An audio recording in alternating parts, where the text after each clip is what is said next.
On the rundown for today's Philadelphia Eagles, now we're going to go through some surprise cut candidates for Philadelphia following the 2024 NFL Draft. Before we take a look at those players, make sure you subscribe to the channel if you want entertaining, insightful, informative Eagles coverage every single day year-round. This is the largest independently run Eagles channel right here on YouTube as we approach 75,000 subscribers. And whether it's news, analysis, rumors, creative segments to get your brain going, we got you covered right here on the show. Cut candidate number one for Philadelphia after the draft that would be surprising to a lot of people, wide receiver and punt returner Britton Covey. I'm also going to list reasons for why these players could get cut. And Covey has been one of the best punt returners in the game over the last year and a half, coming out of Utah where he was a star returner. Such a dynamic player, a threat to take it to the house at any moment. He really struggled in the early parts of his NFL career, but then something clicked. The game slowed down for him a little bit halfway through his rookie year, and since then, his numbers, and it's backed up by the statistics, he's been one of the best punt returners in the game, and the Eagles love him as a player. They like the toughness that he brings. He's one of the favorites inside that locker room. Had an opportunity to interview him at Super Bowl Radio Row in Las Vegas. Just a tremendous conversation that we were able to have, and you can see why he's so respected. He's also been extremely reliable for this team. Doesn't fumble, but Philadelphia did draft wide receiver Ainias Smith out of Texas A&M and Cooper DeJean, who both have return ability. And I went back and I looked at some of the tape that Smith has, that DeJean has in returning punts. Covey does simply not have that horsepower. He doesn't have that velocity, that type of giddy-up when he has the ball in his hands. Parris, Campbell, and Isaiah Rodgers also have return experience. So it's not like Covey adds a bunch to the team for wide receiver experience, something that he did tell me during that aforementioned interview he wants to do more of. But if it comes down to a numbers game in which Philadelphia has to trim the roster down and they're deep at wide receiver and they have a couple of returners who are going to make the team, who maybe serve more purposes, Britton Covey could be on the outside looking in. There's no dead cap charge also if he's cut, and Philadelphia would save $985,000. Cut candidate number two, James Bradberry. Going into the draft, I thought corner was a need for the Birds.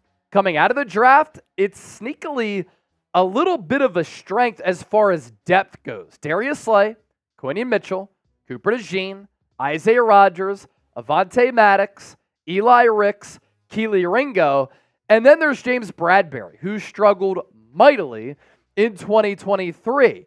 And at the NFL Combine, we asked Howie Roseman, myself, the Philadelphia contingent of media, can James Bradberry play on the inside? Because at that point, it was certainly a need. And Howie said James Bradberry is more of an outside guy. He was bad last year. The issue with this comes down to money. You save none this year.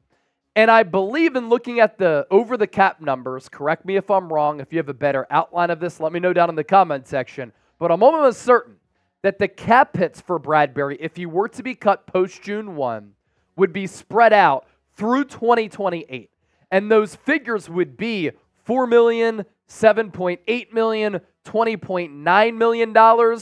So that's the issue here with Philadelphia. They have money. They have cap space. If they want to get rid of him because they don't think he helps their team, I could see Howie Roseman just outright cutting him. Cut candidate number 3 and number 4, kind of a combined analysis of these two players, and it also is right in step with James Bradberry, Key Ringo, and Eli RX. And they could get cut for many of the same reasons that James Bradberry could get cut, with the exception of the horrific play. Bradberry, longtime veteran, the wrong side of 30. You have Key Ringo, who you moved up to take in the 4th round and sacrificing a 3rd-round pick out of Georgia. And then Eli RX was a UDFA pickup who ended up flashing last year. I thought he played really good ball. I like his length. I like his tenacity. I like his competitive drive. But at the cornerback spot, it comes down to a little bit of a numbers game as far as the roster goes with Quinion Mitchell and Cooper DeJean being added to this team. So you're going to have difficult decisions to make as far as which corners to keep and which corners to let go. There could be a corner who has a good training camp. You still have to cut him because of the additions of your draftees. If you like Isaiah Rodgers, you brought back Avonte Maddox on a very affordable deal. Shoot, Avonte Maddox could be another player who also gets cut. At number 5 is wide receiver Devonte Parker. Last in separation over the last 4 years. He does give this receiving core something that it hasn't had, a tall jump ball, go up and get it type of wide receiver. But you also drafted that prototype in Johnny Wilson in the 6th round out of Florida State. So does he pretty much replace Devonte Parker? The Patriots are eating much of that salary. And if you want to keep a big wide receiver, why not just go with the younger, more affordable player in Johnny Wilson, who has some upside, who's 6'6", 6'7", largest wide receiver in the game. And your receiver room isn't a question mark here. You have A.J. Brown, Devonte Smith, Parris Campbell, Ainias Smith, Johnny Wilson. And if you want to keep Britton Covey, you don't let him go. That's a pretty good receiver room right there. That would keep Parker off the team. If you release Covey and you want one of the other aforementioned returners with experience that we talked about on the show to be your punt returner, then maybe Devonte Parker does have a spot on the squad. And then lastly, our 6th cut candidate, Albert Ogbah. One of these tight ends, I think, behind Dallas Goedert will get cut. You have Albert O, Greg Calcaterra, and CJ Uzomah. The Eagles traded for Albert O, gave up late-round draft picks so that he wasn't released, so that they could have the rights to him on the roster, and then they didn't play him at all. Then he got hurt at the end of the year, and then mysteriously they brought him back. As an athlete who can glide, who can move, who when you watch him, you're like, why isn't he more productive at the NFL level? You see it. The ability is certainly there. Can't really block, but the pass-catching ability and the athleticism down the seam, it's been on display. He might be the most gifted all-around tight end, or not all-around, but gifted pass-catching tight end on this roster. Dallas Goedert is a great all-around tight end, is what I meant to say, but Albert O just hasn't been able to put it together with Denver yet in Philadelphia. But did the Eagles see something in the athletic freakishness of him?